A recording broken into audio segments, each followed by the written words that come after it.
के मौके पर इस बज़्म में मौजूद हैं और आप बैठे रहें। बड़ी दूर से हमारे मेहमान शायर हजरत अल्लामा मौलाना रफीक अंजुम साहब झारखंड से तशरीफ लाए हैं और बड़ी कीमती गुफ्तगू हमारे हजरत अल्लामा मौलाना इलियास कादरी नेपाली साहब की गुफ्तगू होगी। और दोस्तों, चंद बातें मैं भी आप हजरात के रूबरू पेश करूंगा।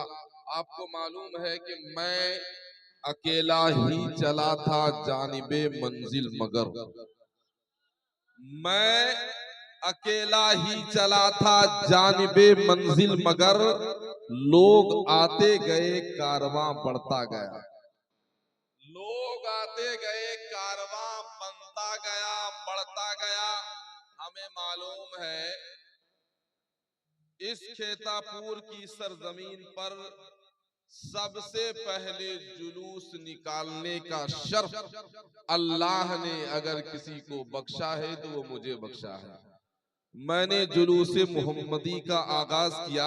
तवज्जो चाहूंगा, बड़ी प्यारी बातें मैं आपसे करने जा रहा हूं। मैंने फकत रहनुमाई की, मैंने सिर्फ रास्ता दिखाया। करना तो सबको है। एक बाप अपना घर बनाता है या कोई काम करता है तो घर बनाने के बाद, कोई बिजनेस चालू करने के बाद या कोई भी इंतजाम इंसराम के बाद में उसका इंतकाल हो जाता है, मगर उनकी औलाद की जिम्मेदारी होती है कि वो बाप की विरासत को आगे बढ़ाता रहे। तवज्जो चाहूंगा, मैं इशारा कर रहा हूं, आप हजरात समाअत करें। ये मैंने फकत निशानदेही फरमाई है और असल में हम जिस रसूल का कलमा पढ़ते हैं वो कलमा है ला इलाहा इल्लल्लाहु मुहम्मदुर रसूलुल्लाह सल्लल्लाहु ताला अलैहि वसल्लम। और ये कलमा हम सब पढ़ते हैं, हम सब मर्द औरत का कलमा यही है। और इसी कलमा के पढ़ने के बाद बंदा ईमान वाला होता है और बगैर कलमा पढ़े कोई मुसलमान हो ही नहीं सकता। मैंने बारहा कहा है, हमारे नबी ने एक नहीं बल्कि कितनी रातें हमारे लिए कुर्बान कर दी है। तो क्या हम अपने नबी की जात के लिए, उनके जिक्र की महफिल के लिए एक रात कुर्बान नहीं कर सकते? यकीनन हम कुर्बान कर सकते हैं। आप जानते हैं एक जलसा को सजाने में कितनी लोगों की मेहनतें इसमें रहती है, जो नौजवान इसमें शरीक होते हैं। आपको मालूम है एक बाप जब घर में शादी का इंतजाम करता है, बेटा का हो या बेटी का हो, उसको फिक्र लगी रहती है, बाराती आ रही है झगड़ा ना हो जाए, मेहमान को परेशानी ना हो, तकलीफ ना हो जाए, दुख ना हो जाए। हजरात मोहतरम, उस दर्द को आप समझें। बाज ऐसी तकालीफ होती है, ऐसी मेहनतें होती है जो नजर नहीं आती है, लेकिन दोस्तों हमें उस मेहनतों को अप्रिशिएट करना चाहिए, तारीफ करनी चाहिए, दिल से हौसला अफजाई करनी चाहिए। आज हम और आप हैं, कल मर जाएंगे, मगर आने वाली नस्लें जो होगी उनके रगों में जब तक इश्क रसूल आप नहीं डालेंगे, बाद में वही औलादें होंगी जिससे ईमान छीन लिया जाएगा और उसे मालूम भी नहीं होगा कि हमारे पास ईमान है कि नहीं। ईमान की डेफिनेशन क्या है, ईमान कहते किसे हैं, ईमान की तारीफ क्या है, वो उसे मालूम भी नहीं होगी। हजरात, दो बहुत अहम कड़ी हमारे आपके दरमियान अभी रफीक अंजुम साहब जितना सुनेंगे आप इंशाअल्लाह सुनाएंगे। मैं चूंकि कई रोज से आपकी खिदमत में हाजिर हूँ, कल भी था, आज भी हूँ। जुलूस मोहम्मदी में कई किलोमीटर में आपके साथ साथ फकत नबी के नाम पर मैं चलता रहा, आप सब भी चलते रहे और काफी परेशानियां हुई, आपको मालूम है। लेकिन हमारे नबी ने जो एक रोज, हमारे नबी ने जो अपनी जिंदगी में एक रोज हमारे लिए मेहनतें की है, हम पूरी जिंदगी नबी के नाम पर चलकर भी उसका हक अदा नहीं कर सकते। पूरी जिंदगी एक आयत उतरी थी, वही मिनकुम इल्ला वारिदुहा, तुम में से कोई है ही नहीं जिसको पुलसिरात से ना गुजरना पड़ेगा।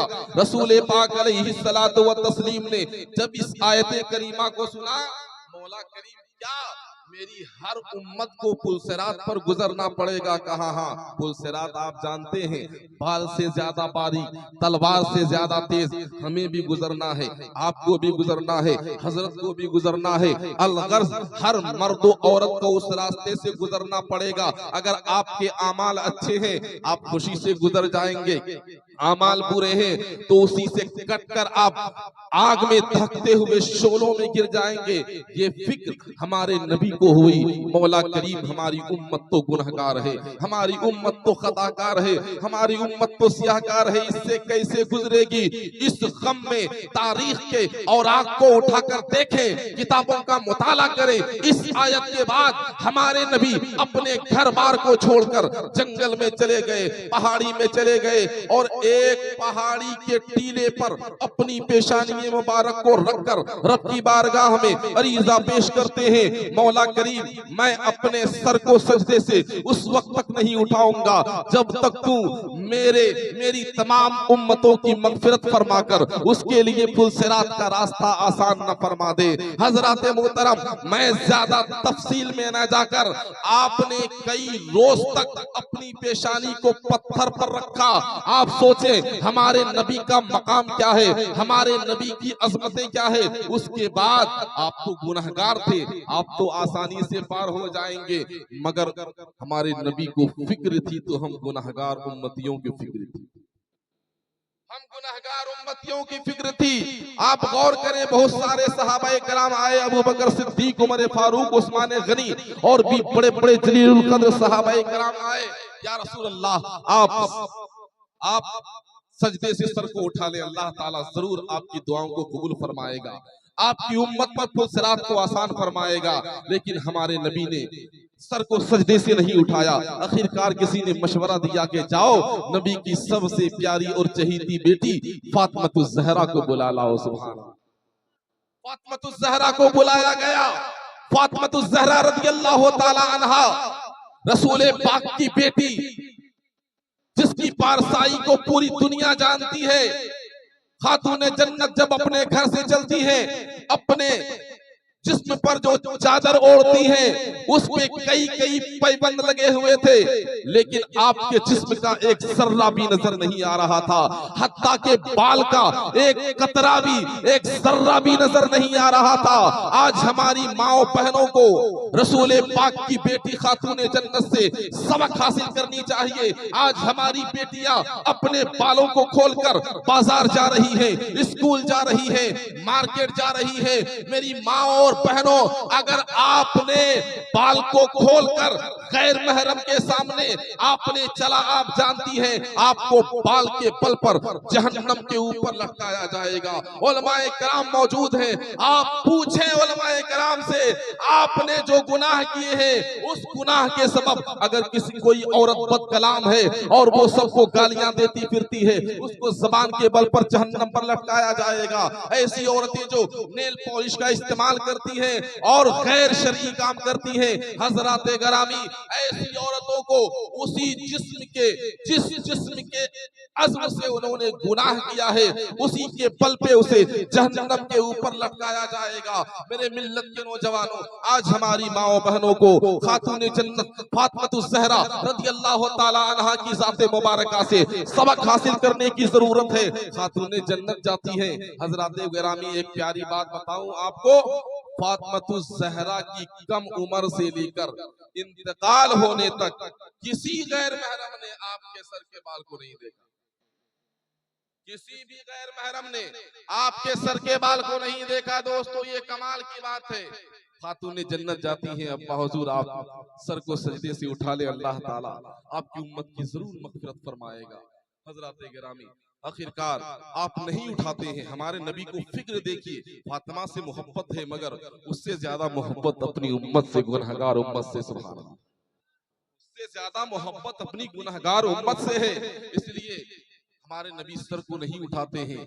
लेकिन अल्लाह वहदहू ला शरीक अपने प्यारे हबीब के इस अदा को देख रहा था, लेकिन खातूने जन्नत ने देखा कि जब अब्बा हुजूर नहीं उठा रहे हैं सर को सजदे से, आप रब की बारगाह में अरीजा पेश करती हैं, मौला करीम आज तक तेरे रसूल की बेटी के सर के बाल को किसी गैर महरम ने नहीं देखा, लेकिन अगर आज आपने मेरे अब्बा हुजूर की उम्मत की मगफिरत का वादा नहीं फरमाता, मैं अपने सर को नंगा करती हूँ और अपने सर से दुपट्टा को उतारती हूँ। अभी आपने फातिमा ने हाथ लगाया था, इतने में जिब्रील अमी आए और कहा, ए खातूने जन्नत रसूल की बेटी, अल्लाह ताला इरशाद फरमाता है, ए मेरे हबीब अपनी बेटी से कहो कि वो अपने सर से दुपट्टा को ना उतारे। अगर आपकी उम्मत के दिल में ईमान होगा, मैं जरूर उनकी मगफिरत फरमाऊंगा। और भी बहुत सारी बातें हैं जो मैं ज्यादा तफसील में नहीं जाऊंगा। कहने का मकसद क्या है दोस्तों कि हमारे नबी ने हमारे लिए कितनी तकालीफें सही है। हमें आज जरूरत है कि हम नबी के नक्शे कदम पर चलें, उनके अक़वाल पर अमल करें, उन पर कसरत के साथ दरूद शरीफ पढ़ें, दरूद व सलाम सुबह शाम हम अपने नबी की बारगाह में अर्ज करें। हज़रात गिरामी, मैंने पहले बताया कि मैं काफी थका हुआ हूँ कई रोज से लगातार, तो आवाज भी बहुत खराब है, लेकिन नौजवान ऐसे चाहने वाले हैं, उनकी ख्वाहिश है कि चंद शेर ही लेकिन आपको पढ़ना है ना। तो